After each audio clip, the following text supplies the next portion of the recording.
There is a boat sitting in a port right now. Nobody on it, nobody sailing it, nobody in the pool, and it's costing its owner $50 million a year. It's not moving, not traveling, it's literally doing nothing, but it costing $50 million, $136,000 a day, $5,700 an hour, $95 a minute. Right now, while you're watching this, by the end of this video, you'll understand exactly where every dollar of that $50 million goes, and you will understand why the people who own these boats don't actually own them at all. The boat owns them. But stay with me, because there's a story buried inside all of this that nobody covers. The part where the US government seized one of these yachts and then accidentally got stuck paying $922,000 a month to keep it alive. American taxpayers maintaining a Russian billionaire's yacht in San Diego for years. That story is coming in a few minutes, and it answers a question the cost numbers alone never can. Why does any of this exist? Let's start with what one of these things actually is.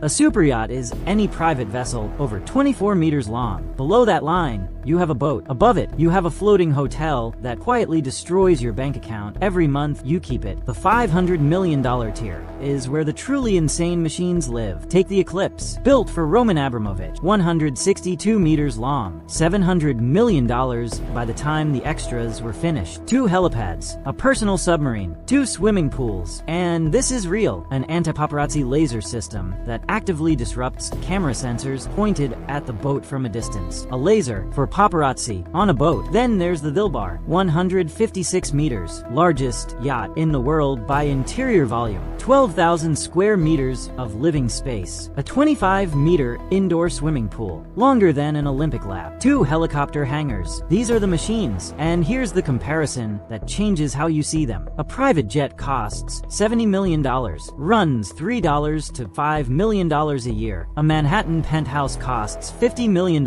runs $1 to $2 million a year. A superyacht costs $500 million, runs $50 to $80 million a year. Not to fly it, not to live in it, just to keep it afloat. That math doesn't work for anything else a billionaire can buy. And we haven't told you why yet. Here is the thing that surprises everyone. Fuel is not the biggest cost. Everyone assumes fuel. Massive engines burning thousands of liters per hour. Marina diesel at 40% above pump price. Wrong. The biggest cost, by a long way, is crew. A vessel like the Eclipse operates more like a luxury hotel than a boat. Captain, chief officers, engineers, a full kitchen brigade, security staff, hospitality team, deckhands. 70 people, minimum, year-round. A captain on a vessel this size earns up to 23,000 euros a month. One person, and the captain is not the most expensive line on the payroll. Multiply that across 70 people's salaries, visas, travel, off-rotation accommodation, and crew alone eats 30 to 40% of the entire annual budget. On a $50 million bill, that's $15 to $20 million.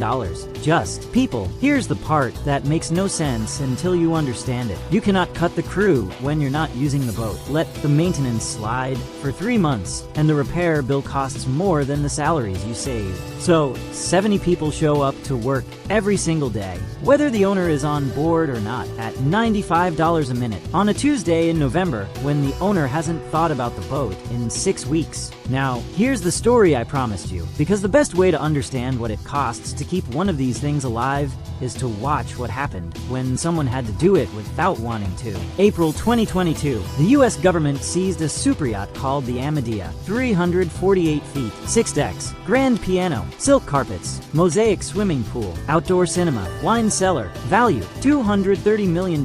They grabbed it in Fiji, brought it to San Diego, and docked it there while lawyers argued about who actually owned it. And then the bills started arriving, not for the owner, for American taxpayers, $922,000 a month. The Justice Department went back to the judge with a real court filing, public record, and said it is excessive for taxpayers to pay nearly $1 million a month to maintain this yacht. Then the line items came out. July 22nd, 2022, $988 for crew uniforms. February 10th, 2023, $1,216 for specially sized toilet brushes and holders. Specially sized toilet brushes billed to the American taxpayer. By the time the legal process moved toward a sale, the US government had spent over $20 million just keeping the Amadea alive. Now here's the part that matters. The Amadea is a $230 million yacht. Mid-range, not even close to the top of the market. market. Think about the Eclipse. When Russia was sanctioned in 2022, the Eclipse got stuck in Marmaris, Turkey. Industry trackers estimated the cost of keeping it alive,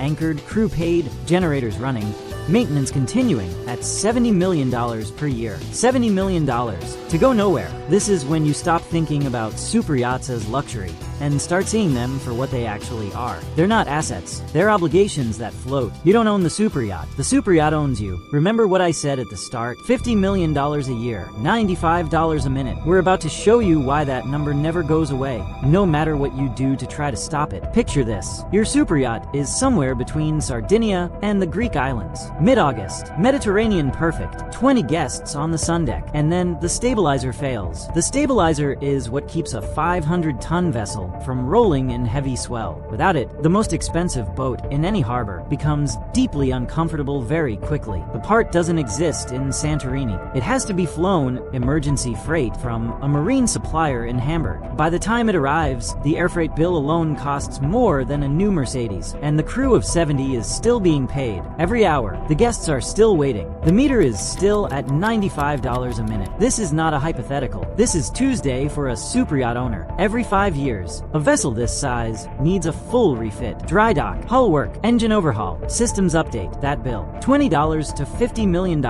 Routine. The Eclipse's 2024 refit, estimated $200 million. One maintenance cycle, not a year of operations. One event, then berthing. Monaco charges $3,000 to $10,000 a day just for the slip. Not the fuel, not the crew, not the food, the parking space. Add fuel, insurance, management fees, compliance, and you're back at $50 million.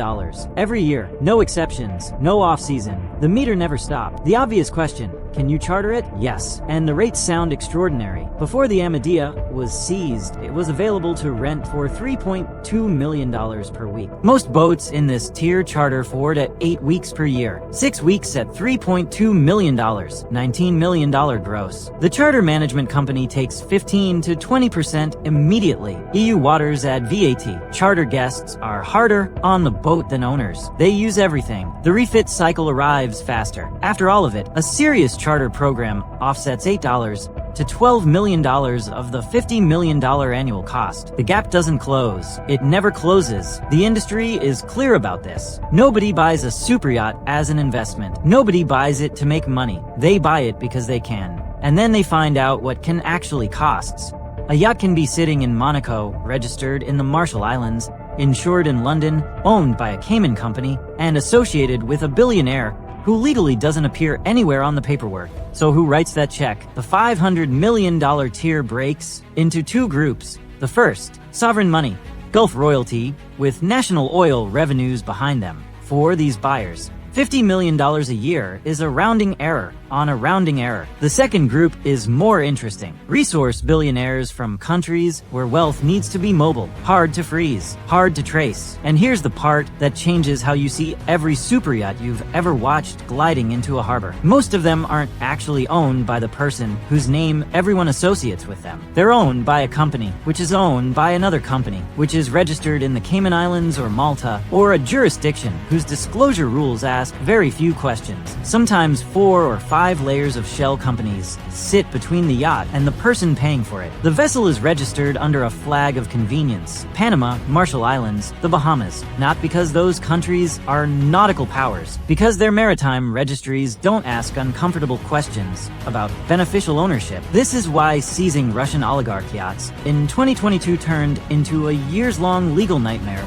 for every government that tried it. The lawyers in the room were not asking, who owns this boat? They were asking which of the 14 entities in the corporate chain actually controls the vessel on which flag, in which jurisdiction, under which treaty. Years of litigation, tens of millions in costs. The governments that seized the yachts were still paying for them, while the legal arguments ran. The boats were not designed for luxury. They were designed to resist exactly this. And yet, despite the Amadea saga, despite sanctions, despite seized assets sitting in ports from San Diego to Hamburg, the superyacht market was valued at $31.8 billion in 2024, growing. Order books at Fedship and Lursen. The great German yards are full 2 to 3 years out. The people ordering know every number in this video. They know crew eats 30%. They know refits cost $50 million.